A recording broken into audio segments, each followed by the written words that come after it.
Posibleng abutin pa raw ng ilang buwan ang pagbuga ng uson at abo mula sa Bulkang Mayon ayon sa FIVOX. Kaya ang mga pulis sa Albay mas hinigpitan na ang seguridad sa mga residenteng hindi maiwasang pumasok sa permanent danger zone.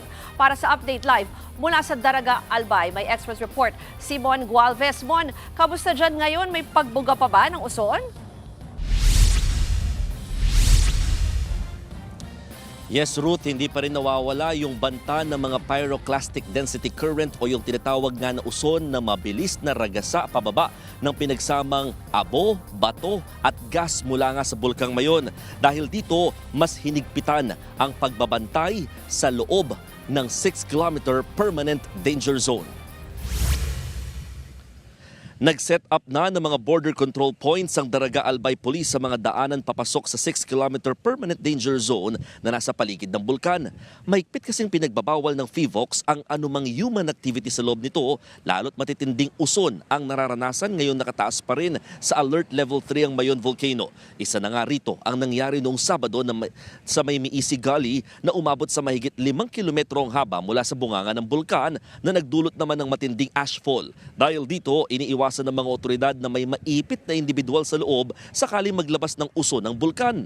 Ang problema, marami raw pumupuslit at humahanap ng ibang daan makapunta lang sa loob. Ang karaniwang dahilan ng mga residente ay para tignan ng mga tanim at alagang hayop habang meron din daw ilan na gusto lang tignan mismo yung bumagsak ng mga volcanic materials. Bukod sa mga checkpoint, nag-deploy na rin ng ilang pulis na nakatakdang rumonda sa paligid ng boundary ng 6 at 7 kilometer danger zones.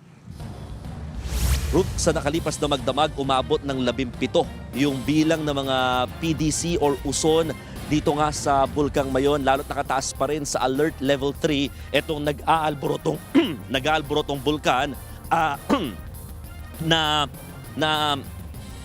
sa ngayon talagang merong magmatic unrest. No? Pasensya na, talaga tayo naubo kasi nga dito sa area namin actually wala ng abo pero mukhang may mga nililipad-lipad pa rin na bahagi ng abo mula sa mga apektadong bayan dito nga dahil sa ibinagsak na abo in the past weekend. Sa pinakahuling report naman samantala, Ruth, na inilabas ng Albay Provincial Agricultural Office, umabot sa halos 6.7 billion pesos ang kabuuang pinsala sa mga pananim na palay at iba pa mga high-value crops na tanim dito sa lugar dulot ng tinding ashfall nitong weekend. Ito ang pinapaspasan ngayon ng mga otoridad na malinis na sa loob ng isang linggo bago pa magkaroon ng panibagong ashfall o yung banta ng malalakas na ulan sa mga susunod na mga araw.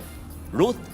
Mon, pero di ba in the past days, pinapayagan yung kung i-check lang yung mga halaman nila, yung mga tanim, yung mga alagang hayop. So paano yan? Wala na silang schedule, hindi na sila bibigyan ng pagkakataon na gawin yan?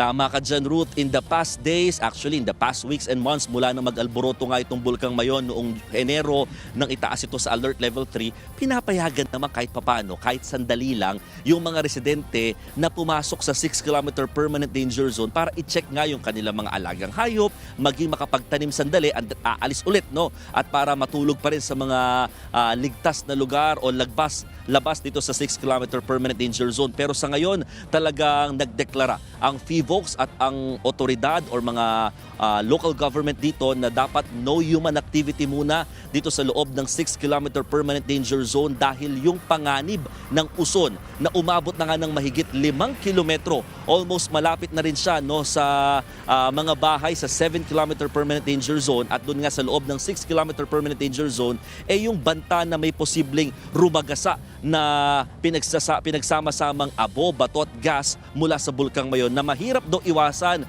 ng mga tao kapag nangyari ito. Ruth?